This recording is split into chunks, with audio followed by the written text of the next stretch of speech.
नमस्कार दोस्तों, मैं बिंदु अग्रवाल स्वागत करती हूँ आप सभी का आपके अपने चैनल स्वस्थ रहो मस्त रहो में। दोस्तों, प्रस्तुत वीडियो में चर्चा होगी कि कैसे हम ऐसी खांसी को ठीक कर सकते हैं जिसका कारण हम जानते भी नहीं।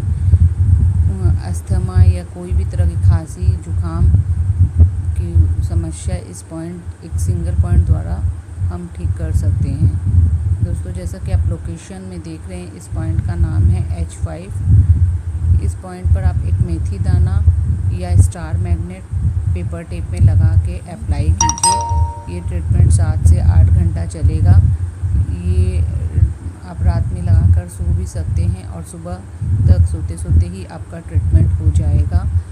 ऐसा कुछ दिन करने से आप इस बीमारी से छुटकारा पा सकते हैं।